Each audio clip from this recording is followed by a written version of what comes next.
Wednesday, everybody. Second half of our South Florida Tribune Broadcasting Network doubleheader. We had the real and the rare. We promoted a couple of books on there.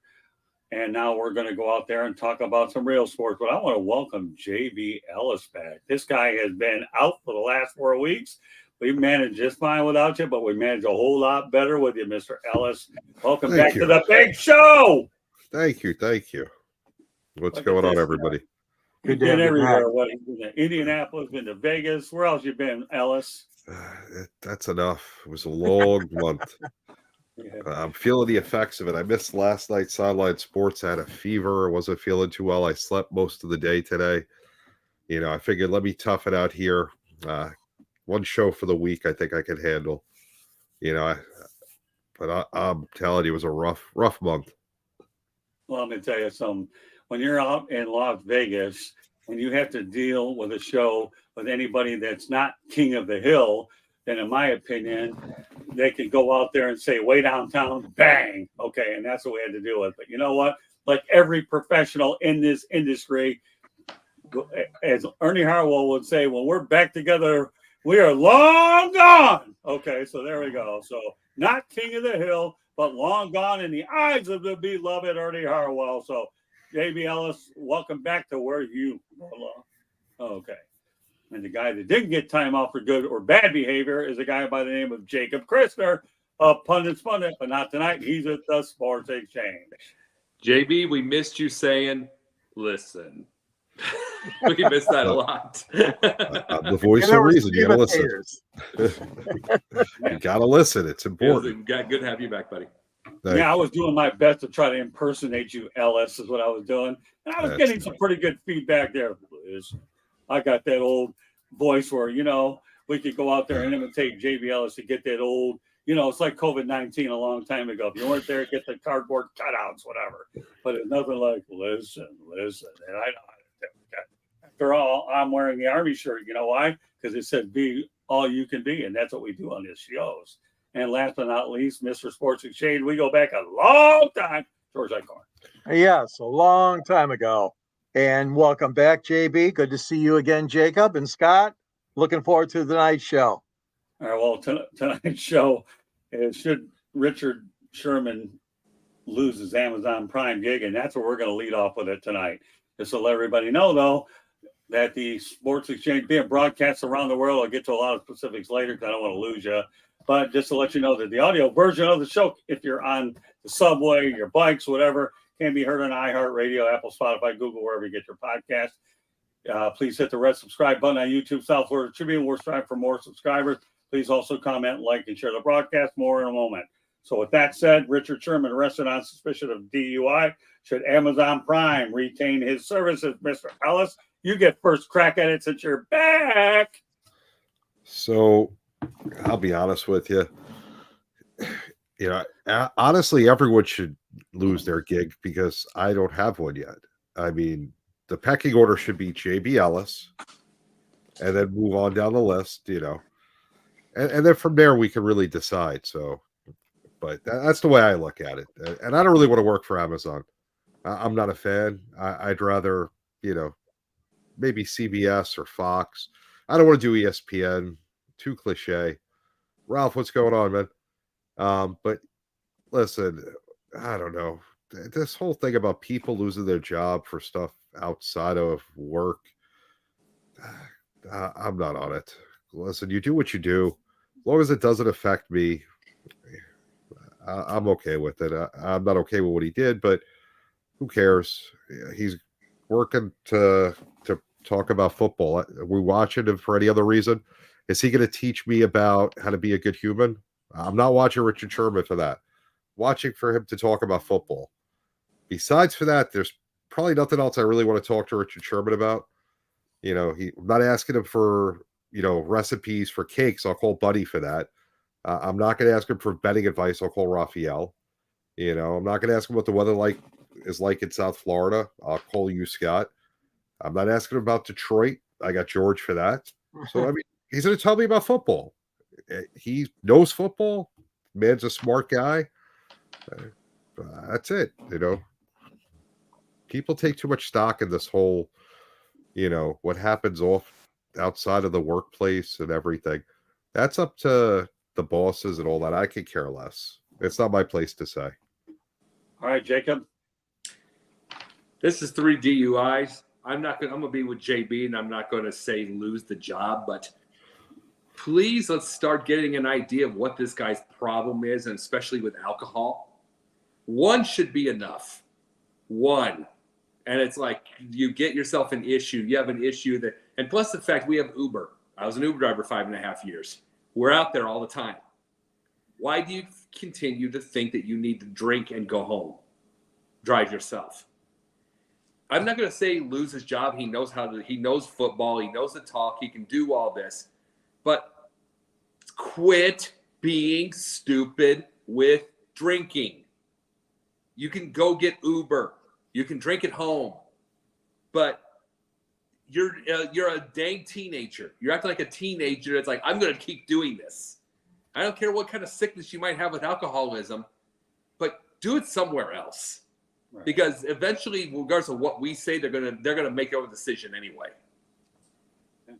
George? Yeah, this is a tough one for me because he's a public figure. He's in the public eye. He's a former athlete. He's a big supporter of the national pastime, the National Football League is. He has to be judged probably the same as anybody else would be judged, even though he is on a bigger platform, meaning Amazon and the NFL Network. I think he should have at least a suspension involved in this, but again, I'm not the judge on this situation or the jury. But no, he has been warned. He has faced charges before, and if you're in violation of those charges, then you have committed another crime. That being said, I still think Amazon Prime would be wise to suspend him, but I don't know if it'll happen or not. But I think he should serve some time away from the TV, away from the NFL for a little bit, at least for what he did. All right, let's put Candy Ebling's comments up and I'll read them verbatim. Okay, first of all, Sherman in 2022 pleaded guilty in Seattle to misdemeanor charges stemming from drunken driving and domestic disturbance the year before. He also admitted to a criminal infraction of speeding and a roadway construction zone. Serious stuff. What does his contract say? You know what? I'll tell you what, when it comes to alcohol driving, I don't like it. Many years ago, when I used to go to concerts, if a lot of my friends and family wanted to go ahead and drink at the Palace of Auburn Hills, I was a designated driver. So all I'm going to say is, to me, I think there should be some disciplinary action taken. After all, you're putting yourself in front of a lot of people.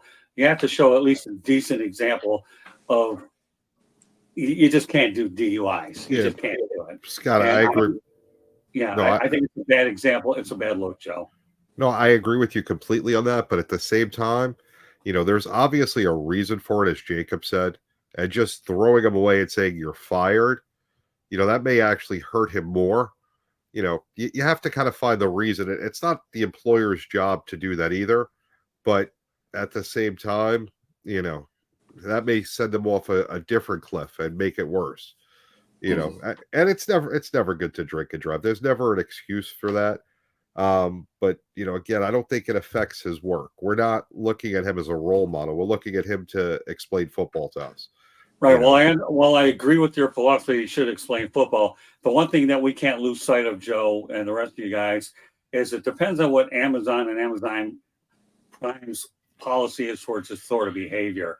If they're saying that it's a universal behavior across the board, then maybe you start off with a suspension.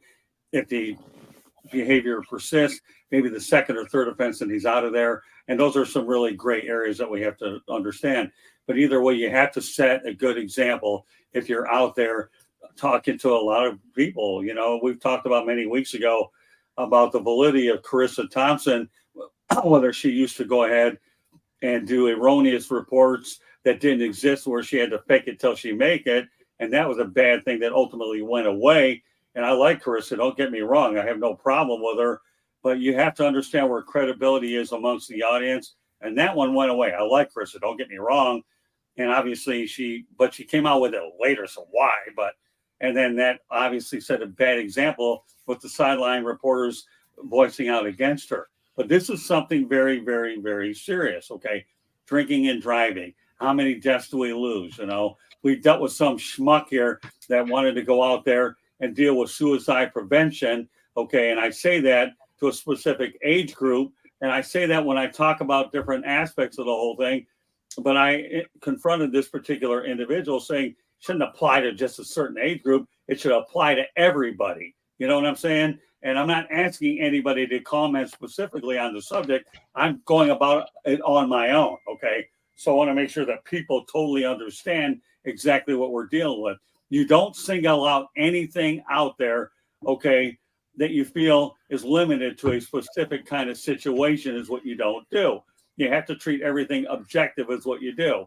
And again, I want to point out that the opinions on this network are strictly of those individuals that are saying them and not of the other crew members as well. So I want to make sure that that's perfectly understood to everybody out there.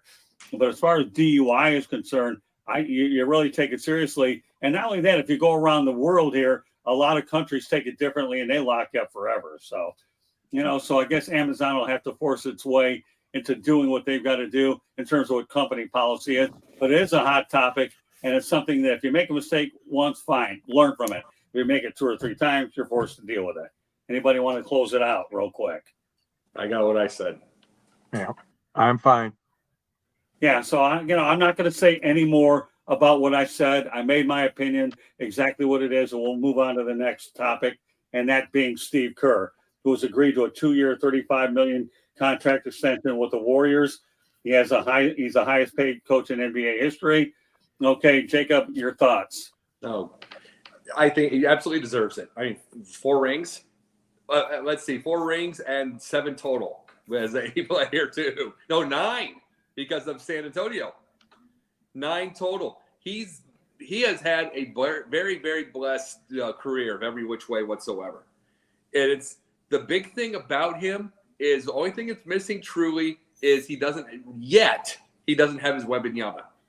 He doesn't have that, which I could see him getting later once there is no Clay and there's no Steph and there's no all of that. I wonder if he'd want to be like Pop and be able to kind of teach these kids and be able to do something like this and build a team one more time. But no, absolutely he deserves this because, I mean, how many players, coaches, everything outside of Riley, he's right in that level. Riley's this year's going for ring number 10 between executive coach and player. And then you had coach with Phil Jackson at 11. And did you have all of those? So it's a rare breed between 13 with Jackson because of the 2 rings. So it's very rare. And congratulations to him. And he'll finish his career correctly. Remember one thing about Kerr, though. There was a point at one time where he could have been given the New York Knicks job, and he decided to respectfully decline it. And obviously that turned out to be a great career move is what it did, because we all know that Phil Jackson was running things. And now up until Tom Thibodeau went out there and done a really good job in New York. He really has. But how many coaches did you go through that they were all looking at the triangle offense and nobody wanted to be bothered with it? If Phil Jackson wanted to do the triangle offense bad enough, he should have done the job himself. But he knows that he was devoid of talent. So, well, here's another thing too with Phil Jackson. He did not want to go on the road. He wouldn't have minded going at home, like coaching at home, but he did not want to coach on the road. He had those hip problems, the health problems. He didn't want to do that, and they weren't going to allow that. Yeah, but you know what, though? I'll tell you this right now. I'm not buying that. I'm not. Any guy he's smart enough to know, Jacob, and I'm really not going to buy that one at all. He didn't want to coach the garbage talent that he had. What did he have? Christos Porzingis, and who else did he bring in there? Think about it, Jacob. Yeah. So, JB Ellis, you've been away for a long time. So at this point in the show, okay, I have to go back to something that Fred Sanford would say. Are you crazy? Are you crazy? Yeah, no, have your fake heart attack, because I'm not hashtagging heart attack. Are you crazy? Jackson didn't want to coach him, so he brought everybody, his former players, Derek Fisher and all these people that couldn't do it? Seriously? No, Steve Kerr made the right career choice with Golden State. And you know what he actually did is he took the Greg Council route. And that took as much money as he could get in the NBA, like Craig Counsell did with the Cubs. So with that said, I'm going to transition this comment over to JB Ellis, who loves to do Chicago Cubs stuff. And do you see any parallels here, JB Ellis, between Steve Kerr and Craig Counsell? Absolutely not. Steve Kerr, as much as I like him, I in my head, I'm seeing Allen Iverson. Instead of saying practice, he's saying Jackson. You're talking about the wrong Jackson. He rode the coattails of Mark Jackson, who built that team. And that's what got him to these championships. And he had everything there for him. If I gave you $1 million today, Scott, and said, now you're a millionaire, you didn't earn your money. You became a millionaire because I handed it to you. But with Steve Kerr, as far as his coaching, we don't know how good he really is. He was handed the keys to the kingdom with a team that was prefabricated for him. Does he deserve to get paid? Yes, because they keep winning. Good for him. And Kevin Durant, who has no what's the word I want to use for Kevin Durant? No pride when he had to go try and win a championship, and join everybody else. Where as much as I dislike LeBron, at least he went out on his own and recruited his guys and went to a different team to try and win a championship and started all over, and I have no love for LeBron, and I can say that. But, Steve Kerr hasn't had any trials or tribulations to prove that he's a good coach. Craig Counsell, on the other hand, he's won in Milwaukee. He took the Chicago job, makes good money. He's earned his pay. We'll see what he can do in Chicago. I think he'll do a decent job. But Steve Kerr, until he does something beyond having Steph, Clay, and the rest of that core nucleus there, he's just riding Mark Jackson's coattails. And, it's a shame that former St. John's alum Mark Jackson can't get a job right now coaching. Hey, yeah, you know what, JB, Joe? I am so glad. Okay, Jacob, I'll turn to you in a moment, but Joe's on to something here, okay? That Mark Jackson, to me, that you brought his name up. I view him as a Rodney Dangerfield of coaches. He never got any respect for turning Steph Curry into the guard that he turned out to be. Remember, lots of times teams make mistakes on star players. Mark Jackson made sure that Steph Curry didn't get off track and didn't get derailed. So all Steve Kerr had to do was inherit him and don't screw it up. And why he never got a head coaching job, and I'll tell you, why the Detroit Pistons never hired him is anybody's guess. He could have made them look respectable. So I wish and pray, and I met Mark Jackson one time, though, JB, when he was with the Indiana Pacers, one of the nicest guys you could ever meet. When I needed to talk to him, more than that, cooperative. Of course, what do you think? He was great. He was a great announcer, too, and he had that gig for a while. But why the NBA is so darn stupid now, and he doesn't get another opportunity, boggles my mind. But I am so glad, Joe, that you brought his name up. Yeah, I mean, don't get me wrong. Steve Kerr's done a pretty good job. But when you're surrounded with a lot of talent, you can do that. But people in Detroit will realize when Sparky Anderson, took over for Ralph Houck back in Detroit, Sparky had to make some fine-tuned improvements, but Ralph Houck did the dirty work for him so that Sparky Anderson could win that championship. So, again, it depends on the situation for what you inherit and all the circumstance around it. All right, Jacob, you want to add something to this? Real quickly, JB, that you're correct on that. What he took Mark Jackson's team. But remember this part: Doc Rivers has 4 prefabricated the teams and won 1 ring. Oh, Jacob, I agree with you. I'm not saying Steve Kerr's a bad coach. Yeah, that's it's hard not, to win. I'm just saying, that I'm not taking anything away from Steve Kerr. I'm just saying I need to see him in a second situation or after the team is rebuilt for him to do it again. So like Greg Popovich done it multiple times. Yeah, you can't question that he is a great coach. Steve Kerr, he's had this core now since he started. Now they're starting to age, so now we're starting to see what he can and can't do. Does he deserve it? Yeah, he's been there throughout the helm. He should get paid. I'm not questioning that, but the beginning part of the success, I can't sit here and give him full credit for. Yeah, but bear in mind one thing about that extension, Joe, and George will get to you in a moment. It's only 2 years, and not like it's 5.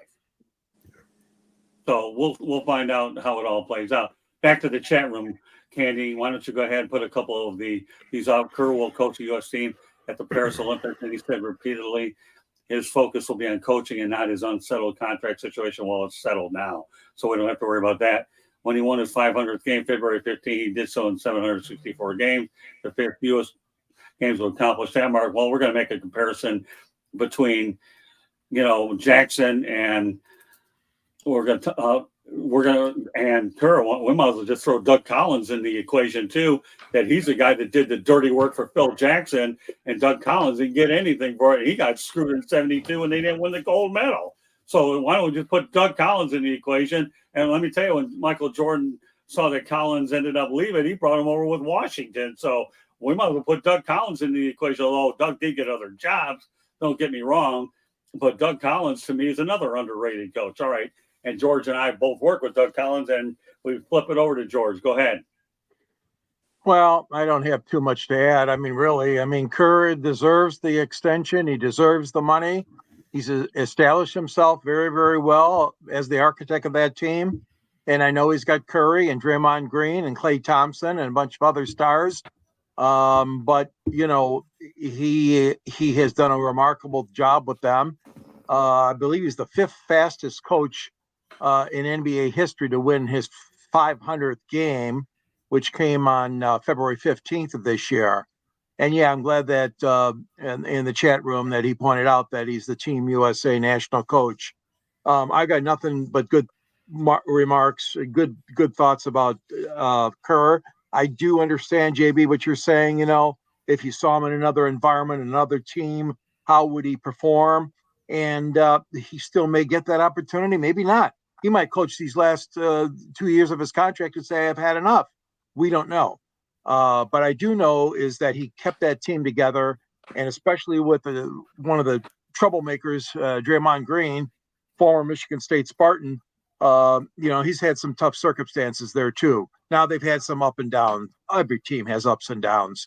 But I think Kerr's been really good, and I rank him pretty high up there as far as the coaches that I appreciate having in the NBA.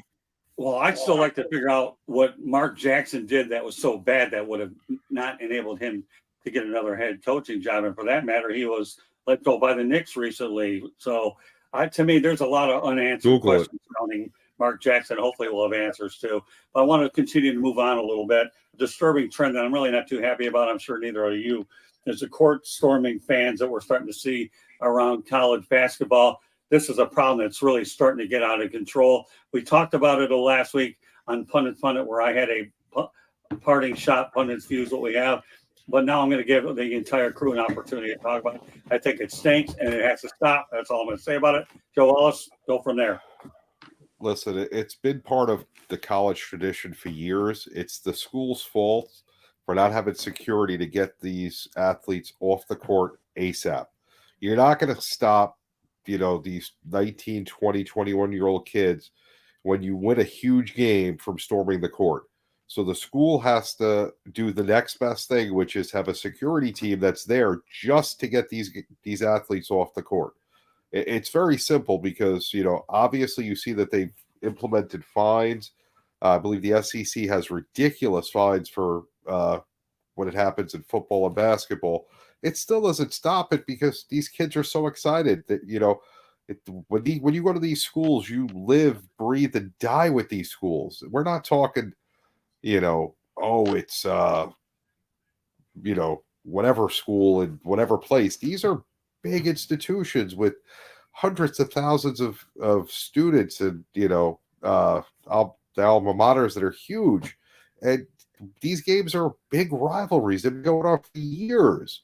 So this is like the biggest thing that they've seen, and it's an exciting thing, and they want to storm the court. It's a stupid thing. I don't understand why you want to do it, but it's whoever the home team's job is to get the athletes off the court, because that this is a possibility. This has been going on. So it's your job to ensure the safety of the athletes. It's plain and simple. Yeah, it's plain and simple, but don't tell that to the Duke Blue Devils who saw a guy get injured on the court and they're forced to deal with it, right, Joe? I mean, this is the kind of thing where when a guy gets hurt, okay, it's another story. It isn't that. As much as you want to say it's plain and simple, the reality is when you have injuries and you have too many people in a situation like that, it's one of those things that has to be addressed. But I don't think anybody knows which way to do it. Well, you know what? What does the PA announcer, Joe, tell them nobody's allowed to come on, and then you have to have more police? I mean, it's obviously a disturbing trend, and now it's starting to get more media attention. Does it take us, Joe, to have more media attention where these schools finally go out there and tell you it has to be dealt with? Any more or less than I can characterize, well, the Washington Redskins were a great nickname until the Indians got upset about it, right? And all of a sudden it wasn't any good. But the reality was Daniel Snyder, they didn't like him, so they didn't like the Redskins. But how much you want to bet? All that. And why don't we go ahead and bring on Rafael Esparza?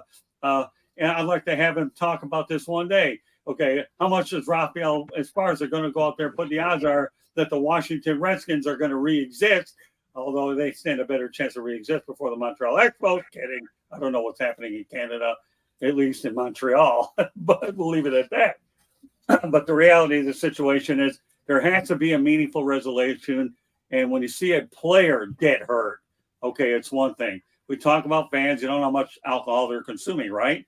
But this is what happens if this guy that got hurt for too is out for an extended period of time. One of your better players, and all of a sudden your road to the Final Four gets a little bit more difficult, doesn't it, Joe? Well, I agree. That's why it's up to the school that's hosting the game to protect the athletes on both sides, not just, the away side or the home side. It's their responsibility to have security. You're not going to stop the whatever 5,000 to 10,000 people that are in the on-campus arena that are mostly students from storming the court. It's not going to happen unless you're tear gassing the kids, and I don't see that happening.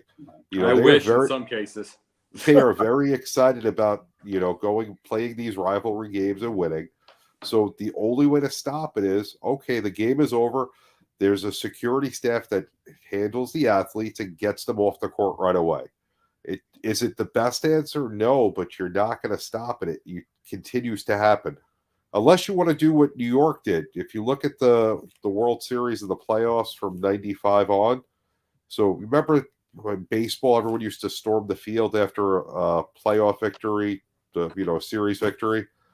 New York, they started putting horses and, cops on horses, and the whole field was surrounded with cops on horses. You want to start doing that? You want to get crazy? It's not going to happen in Wake Forest. It's not going to happen in Alabama. What's going to happen is nothing, because this has been going on for how long? And unfortunately, this poor kid got hurt. He hurt his knee, and it could mess up his whole career. It's not acceptable. The way to fix it is to get him off the court. The home team is responsible for the security. They need to get both sets of teams, both sets of players off the court ASAP in a situation like that. Right, and you know darn well that the conferences and the NCAA aren't going to do anything. In fact, the more I see the NCAA, they're becoming more powerless by the day with all the developments, but that'll be for another day and another time. All right, I'll flip it over to Jacob. There's one big difference now than because we've been storming courts, doing all that stuff for years. You saw Celtics do that and all that kind of stuff. There's one big difference now. You know what that is? Right. Yes. Every idiot has to hold one and show the world. It's up in the air. They have to do that. And then you want to know who gets hurt? Not just that kid, Caitlin Clark. Idiot was holding the dang thing and knocks her right in the nose with the elbow. He had to hold the phone. That's what they had to do. And then there's a billion of them with phones in their hand. They can't just have it in their memory. Everybody has to see. And then you want to know what it is? Because they're not paying attention. People are getting hurt. Because we've had court storming, but people were using their eyes. Right. They were using their eyes when they were paying attention and everything like that. And yeah, we've seen the little thing of when they won in 84, the Celtics won in 84, and then Bird had to run off the court before he got killed and doing all that stuff. But 100% of people, because there were no phones at the time doing that, 100% of people had their eyes where they were going. Now you have some idiots. Everybody has to look at the stuff. They're not paying attention, and people get hurt.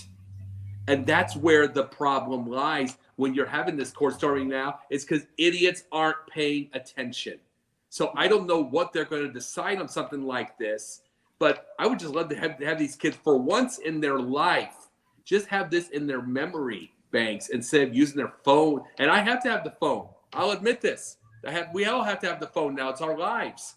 But just using your memory banks for once in your lives instead of having that thing 24/7. Yeah, and I'll give you 4 words that describe that. Okay, you ready for that, Jacob? Don't hold Your your breath. breath. Okay, because not only we talk about court storming, what about what happens on the field? Anybody outside of George and I are alive to understand what happened to Cal and Stafford when they had that ban on the field? I mean, it gets dangerous whether you're on a big football field or whether you're on a court. Either way, you're susceptible to injury when you have a running back or whatever trying to run through the band, looking to think you know where the end zone. I think when the New England Patriots were playing the Miami Dolphins many years ago in the snowplow game, at least you could find the end zone somewhere along the line when you got through the snow. See, Joe Ellis, here's the thing, man. You're away for 4 weeks, okay? You don't realize that you got a raging bull here on this show who really loves to use his sports exchange to really turn it loose, as Chris Berman would say. But the amazing part about when we talk about these specific topics is us people in the media are trying to bring them to light. And even though we're trying to figure out if there's any solutions or not, right? Are they really? Or even if we're trying to make them awareness, what have I always told you guys? It's our job to entertain and inform, right? And educate, okay? And that's what we're supposed to do. But who's to say that anybody's going to listen to us anyways? It doesn't really matter unless these things go viral with a 1-minute clip. But the reality of the situation, this stuff has to stop, whether it's on the court or on the field. All right, George? Well, yeah, it has to stop. I mean, it's gotten ridiculous. It's got out of hand. We've seen it before in football for years and years. It's not as prevalent. I think a little less prevalent in the college football games as I remember growing up when it was much more commonplace. But it's a dangerous act. It is dangerous, and the students have to be told that it can't not be acceptable. The ACC did have a media teleconference on Monday, and they're definitely talking to each other. The commissioners of the various conferences, they mentioned the Big Ten and the Big 12, the Big South, Conference USA, a whole bunch of conferences. Recently were polled, I think, by ESPN, and they said that this is a big priority. The homeschool's responsibility for court storming, and that could be subjected to fines, as we know and we've heard already. But yeah, the athletes are in danger. I like your idea, Joe. I mean, I hope that could be worked out that way, where there's an escort. Don't forget the men in the zebra too. The referees, the officials have to be protected as well, because there's lots of crazy stuff going on when the call doesn't go your way. So we haven't seen anything on this level as far as the officials getting attacked, but it could happen.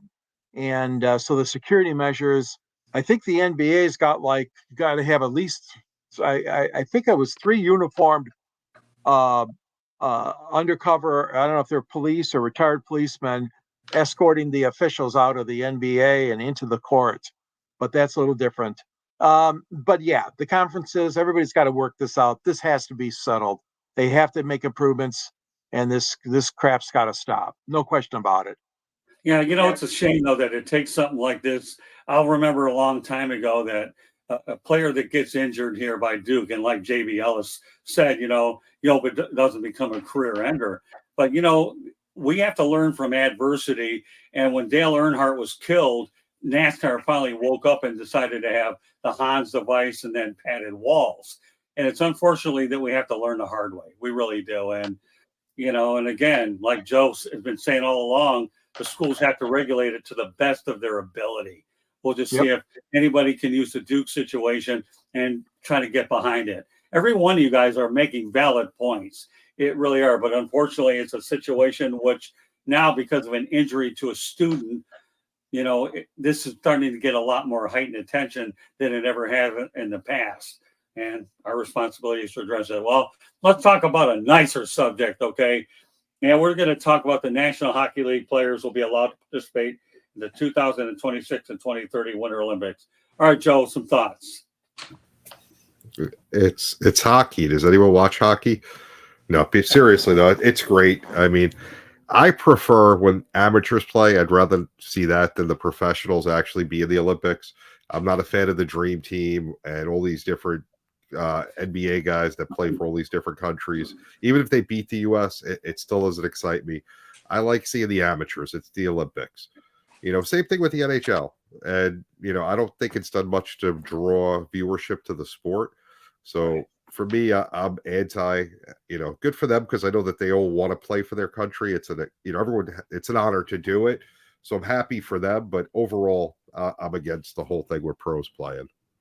Okay, no, that's fair. And for many, many, many years, and when we had the Olympics, you always had and I like to refer to as basketball. The Miracle on Ice was one of those situations, which probably, I'll tell you what, when you look at the American-born coaches that are winning, like the John Tortorellas and all these great players like Patrick Kane, and I know the list goes on and on.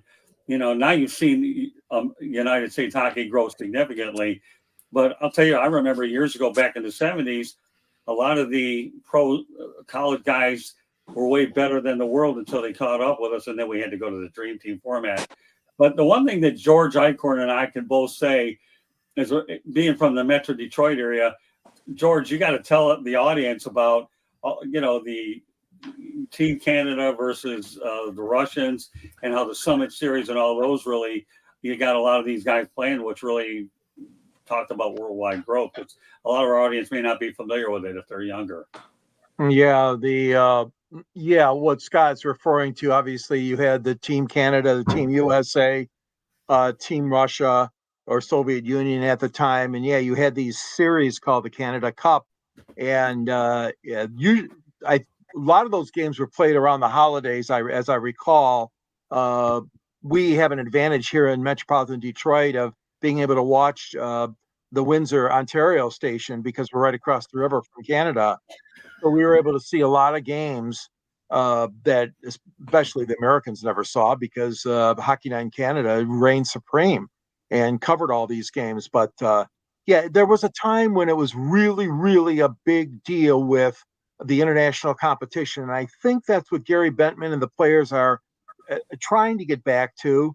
The problem is that so many of those Europeans obviously have come over to the United States and played in the NHL or in Canada in the NHL. So you don't have that fierce competition and rivalry among the nationalities as you once did.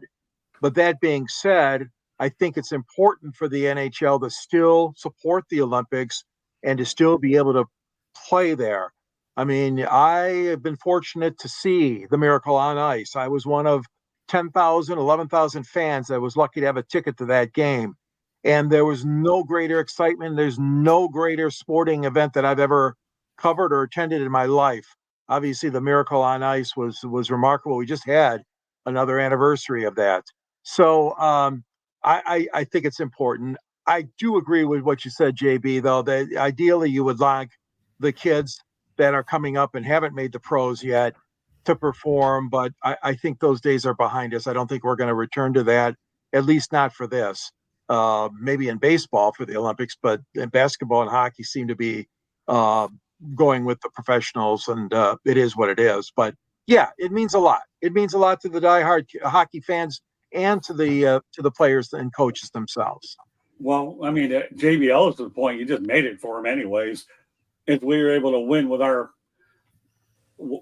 obviously our amateurs over the Russians, so it's what you did. So you really made Joe's point. And nowadays, with hockey becoming more and more popular in the United States and everywhere else, below the NHL level, I can see where it would be much better to try to go to what Joe's talking about. I really do believe that. Let's keep the spirit of the competition being what it is.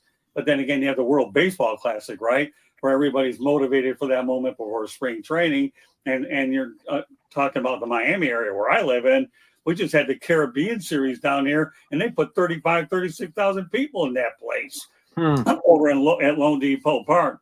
So out of the spirit of but nowadays, and if you look at the American players now at the amateur, they're much better. They really are. You got powerhouses in college hockey that can produce them. But, I understand Bettman's desire to support the Olympics, but I'm with you, Joe. I would rather see the amateurs play, but the play at the amateur level is much better these days than it ever was. So I don't think the next Miracle on Ice that you'll see will be such a miracle when you look at the much better coaching you've had at that level. You follow what I'm saying? You won't catch them off guard like you did in 80. So Jake, with that said, Jacob, go ahead. Absolutely, and I was going to agree with you on this. Amateurs at this point of time now, like night before, for one thing, that was a perfect storm. The Miracle on Ice. You had the Russians. You had the Russians who had just beaten you like 10-3 or 11-3 or something the first game around. They were completely powerful. You have Vladislav Tretiak. You have all of that kind of thing. You have all of the, and then they pull him out in the second period and stuff like that. And then you get the United States has a chance. Perfect storm, perfect story. But here's the thing now. We have all of these. You've got high school players who are in such powerful, in anywhere.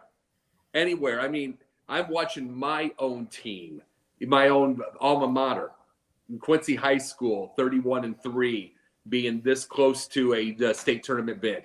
And Right. they've got 3 guys that are probably going Division I. Never happens. It's a 40,000 person town. Doesn't happen. It's going to start happening and happening and happening.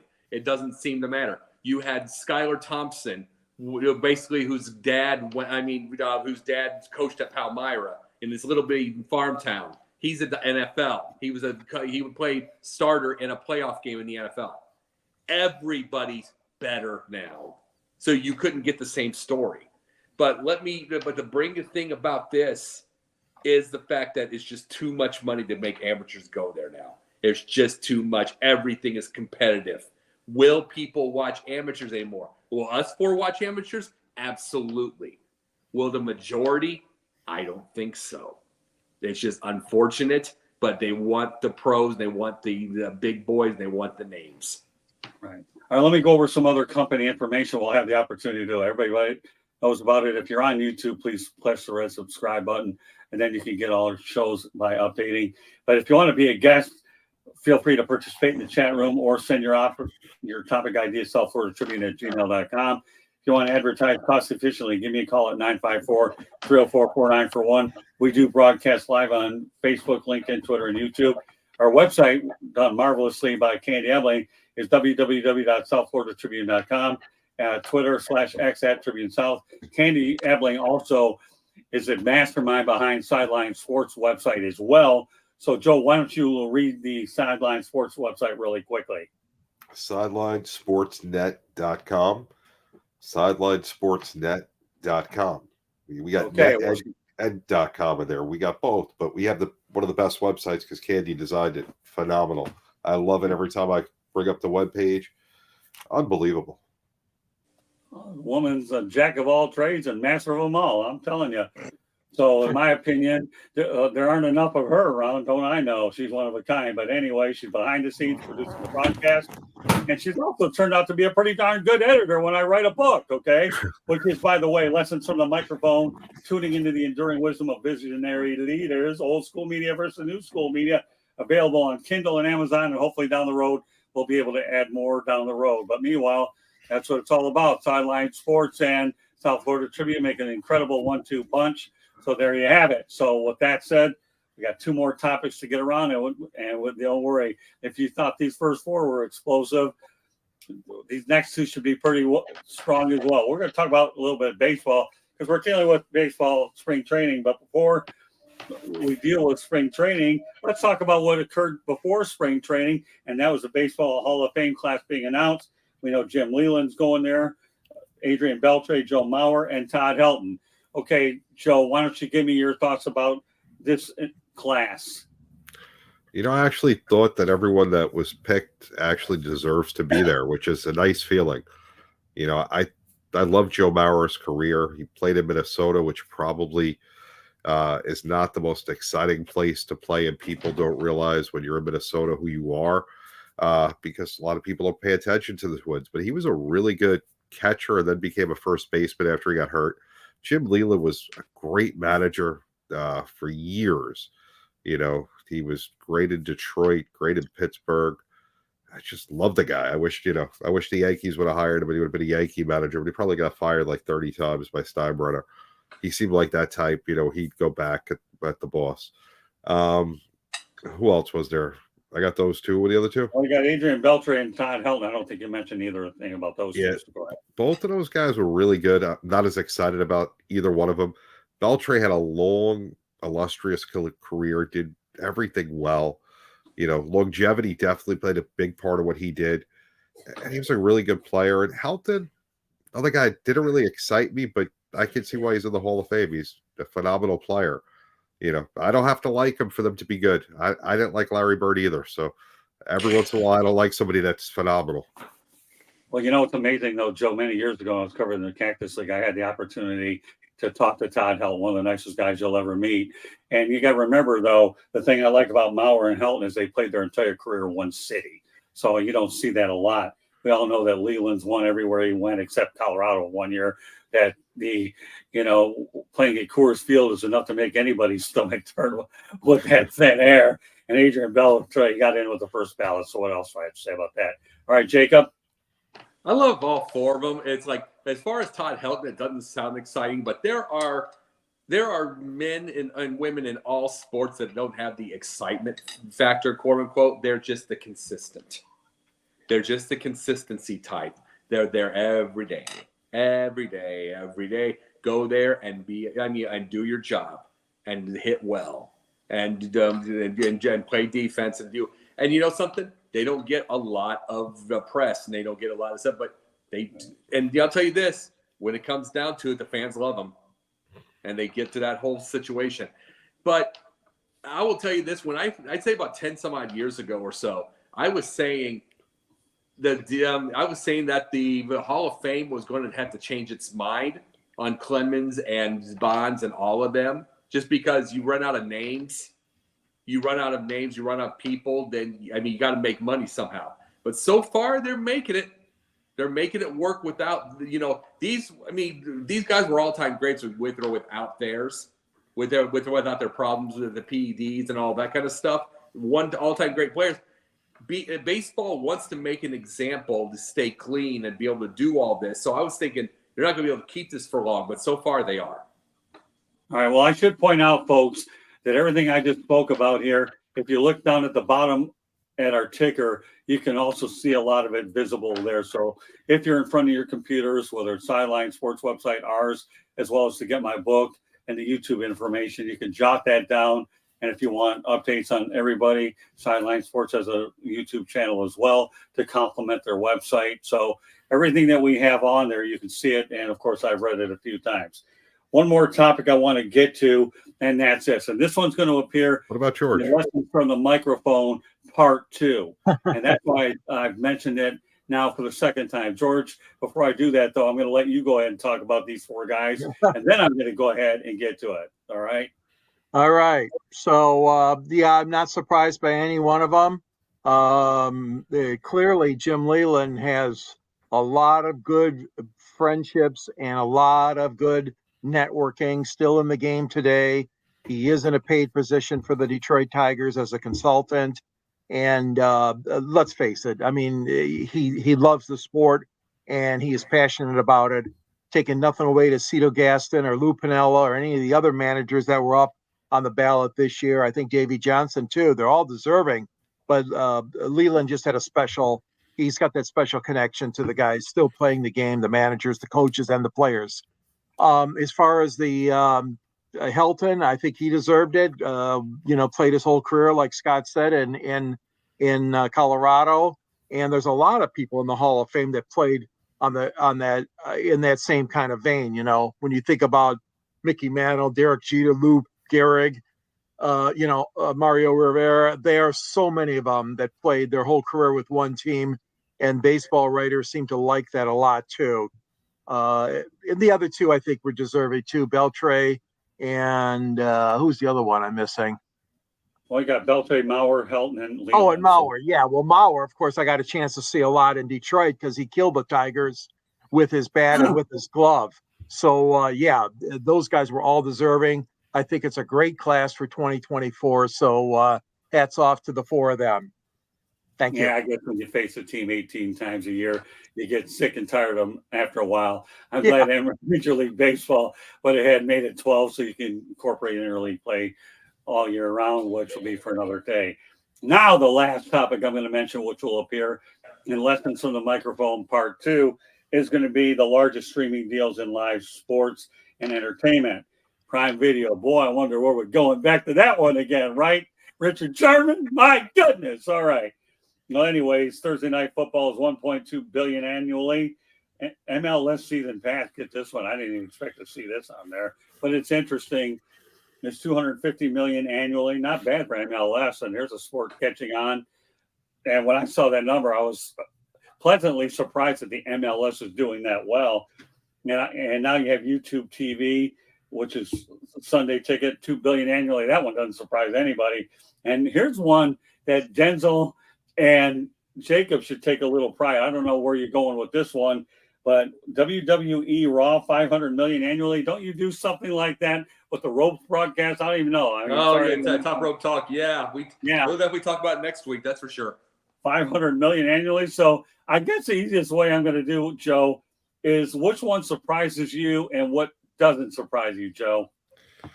So I would have thought MLS should have been a little bit more. Apple TV's done a great job supporting MLS. They were a huge part in making the big move over the last year, bringing Messi down to Inter Miami. So I would have thought that was a little bit more, but they contributed with that. So I guess that's kind of why it's like that. It's not surprising to see all these different streaming platforms paying all this money. Not a fan, hate streaming, miss the old broadcast days. Wish instead of going to a streaming platform, wish they'd go for a pay-per-view platform where if I want to watch the game, I can pay $10, $5, whatever amount they decide. And if I want to watch Detroit versus Cincinnati, I press the buy button. If I want to watch the Yankees versus the Dodgers, I press the buy button. I could care less about Amazon. I don't like watching Thursday Night Football. They give them bad games anyway, and I hope they continue to be bad. WWE, I think what they're doing is genius, doing more streaming. I think it fits their business model, and it makes a lot of money for everybody. But yeah, I would say, probably I thought MLS would have been a bit more. Yeah, Apple TV. Okay, I guess I didn't see that on here, but maybe I'm missing it somewhere. MLS season pass, is that produced by Apple TV? Maybe I'm missing something. Oh, it is. Okay, that's why you brought it up. Okay, I wasn't sure. So thanks for clarity on that. Okay, with that said, Jacob, go ahead. Oh, the only shock I see is I would have thought MLS would be a teensy bit lower and build up to the next year. And they've started to build up fast. WWE doesn't surprise me an ounce, especially with their merger with, calling it TKO with the UFC. So all of their money, everything's going completely different. Really, you want to know where we're going to start seeing more and more over the next couple of years? Women's basketball, because like the Iowa, the B1G tournament is bound to have 100,000 tickets sold for their tournament. Last year, it's breaking their record of 47,000 last year. Right. And this is Caitlin Clark effect, but there's going to be more. You're going to start seeing this, and you watch to the point. I bet 5-10 years down the road, women's basketball gets their own. They're going to get their own streaming because of these type of things. And you're going to get more Caitlin Clarks. You're going to get more Angel Reeses. You're going to get more of everybody. And this is where there's going to be more money around, because guess what? You have plenty of male stars, plenty out there. They're going to be onto this thing. You're going to get women's stars now. You're going to add to the coffers with the women's stars. You're going to add to the coffers with like for instance, I'm going to say this: the shocking thing, like for Mac McClung being a 2-time dunk champion, it's not just like a star do this. You're adding stars to everything. So there's going to be more options for the stars with women, with smaller guys, with all this stuff. So there's more money out there. Okay, George. I think that, I agree with JB. I think that the MLS should have been a little bit higher. The WWE doesn't surprise me at all. It has a great following and is really good ratings hog. And then your last point, which you made, Jacob, I agree. I think the women's sports is just on the cusp now of really, really taking off. We've seen the WNBA on major networks, of course, ESPN, ABC. We've seen now Fox putting women's basketball in prime time. I never saw that before on one of the major over-the-air networks doing as many women's basketball. I mean, ESPN has been doing it for years, but now you see him on Fox, and I know that's part of the agreement that they signed with the Big Ten. And yeah, there's just in the Apple thing. I'm not with that at all. They're trying out like Major League Baseball at 12 noon or 11 o'clock on a Sunday morning. I don't know what the ratings are for that, but it can't be that good at that time of day on a Sunday. But all that being said, yeah, there's a lot of money out there, Scott, a lot of money for stream sports. Streaming sports was the future, and we know it's going to go gangbusters more and more in the future as well. So it's here to stay, definitely. Well, the only thing I'll say about Apple TV is it destroyed the Pac-12 Yeah, because that's what ended up getting the Yeah. commissioner run out of there, and that's why 10 schools went elsewhere. So that shows you that when they're all talking streaming, everybody else is talking these big contracts. The Pac-12 is down to the Pac-2. That's number one. Number two, I don't have enough information to talk about the MLS, so I'm going to leave it alone. WWE, yeah, I understand. I grew up in an era where wrestling was fake, and I was dealing with Dick the Bruiser, Bobo Brazil, and all of a sudden we're dealing with a lot of this stuff. So I'm going to say that the $2 billion from YouTube TV with the NFL Sunday Ticket, to me, obviously, is powerful, and that's why DirecTV got run out of town. And Prime Video, I tell you what, I have a feeling for some reason or another, it might go down a little further. But you know what? I'm going to go with Joe Ellis on this one. If it were me, okay, I would rather, but it wouldn't do this. The sports part won't be wanting to sponsor me after these comments. If I could buy my games individually, I'm not winning any friends there with the sports bars because they like to bring people in. That's why they're not selling the games individually. That's where you have a problem. But Joe, I see your point. I'd like to be able to sit here in my place with my wife and be able to watch the games, be able to buy the games individually. But you know what? Don't hold your breath. They'd make so much more money if they did that, though. You realize if you pay $160 or $199 for the whole year MLB, right? If you charge me $10 a game, which is not an absurd amount, right? You don't think I'm going to watch more than 20 games throughout the whole year besides my home team? Right. Well, I agree. They would kill it. It's bad business. Well, let's face the reality, Joe. If you want to live out of a hotel, go ahead and do that. Maybe you're lucky enough to find some place where you can buy these things like that. I've just never seen it done. I mean, they do it with movies, right? When you buy movies, you can buy the movie, right? Why wouldn't you take the same concept and turn it over to sports? There's only one sportscaster I ever knew that lived out of a hotel, but I'm not going to get into that specific individual because he's been paid tribute a couple of times. But with all due respect, okay, I'm with you, Joe. I would rather be able to buy the games at home, but the sports bars are making a killing. It's pretty hard to get away from that. But I'm not saying I disagree with you. But remember, Joe, there's perception and there's reality. And that's where we're at with this whole thing. But the perception is this is the sports exchange, and the reality is the four of us are all back and better than ever. So I don't have to sit here and debate it. All you have to do is comment, send us emails any way you want to talk about it. If you think I'm too loud, tell me something I haven't heard before. It doesn't make any difference anyways. I didn't go ahead and trademark Motor City Mild Mouth. Otherwise, the trademark would have gone through a lot quicker than Mad Mouth because they wouldn't have confused me with Ted Nugent anyways. Madman, but we'll leave that for another day for Detroiters to digest. But anyways, that does conclude this edition of the Sports Exchange. Joe, you have any parting shots or anything you want to get off your chest? No, get excited for the conference tournaments and college basketball, then March Madness, a couple more weeks. Looking forward to it.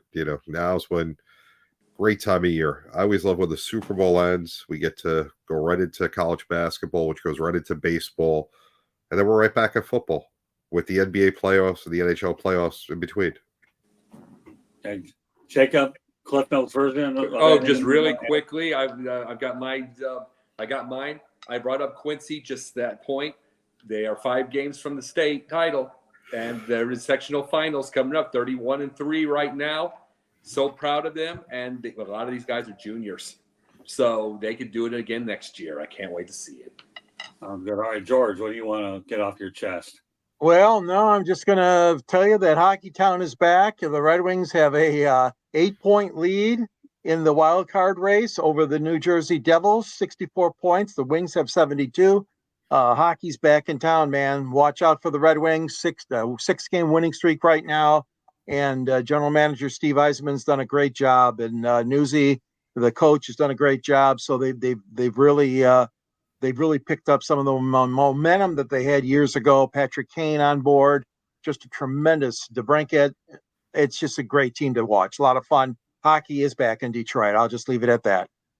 Man, I'll tell you what, I'm very proud of my alma mater, University of South Florida, has a 13-game winning streak, and they're doing really well. And I'll tell you what, I'm also delighted with Florida Atlantic University Owls. I had a chance to see them a couple of weeks ago, but both programs are headed in the right direction. The only thing I'll wonder about is whether or not Dusty May is going to get a bigger job or whether he's going to stay at FAU. That's something we'll find out how it plays out. But Dusty's been great to work with, and the new coach at USF has been great. And I also had a recent conversation with Vice President of Athletics, Michael Kelly, that's on our YouTube channel. I'll be writing stories on both of those. So meanwhile, it's so great to have Joe Ellis back.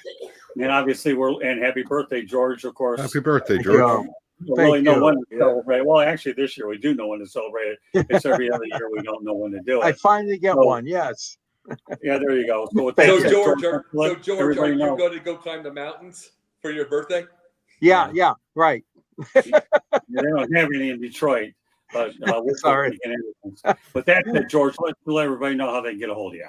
All right. The easiest way to find me is on the South Florida Tribune website under the Motor City Tribune. You'll find my column there.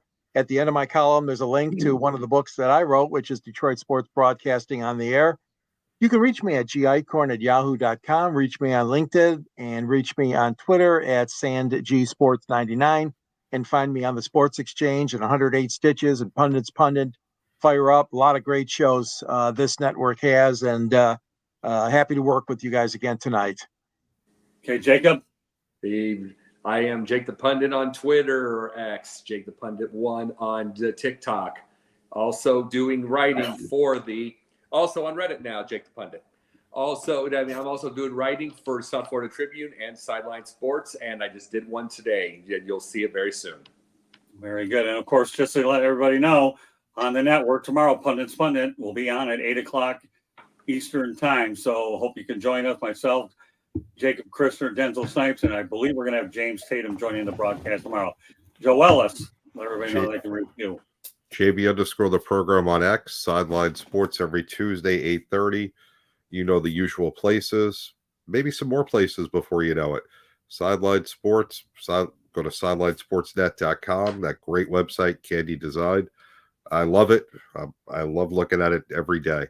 But definitely check out the website, and we'll see you Tuesday at 8:30, and then back again on Wednesday, right here. There you go.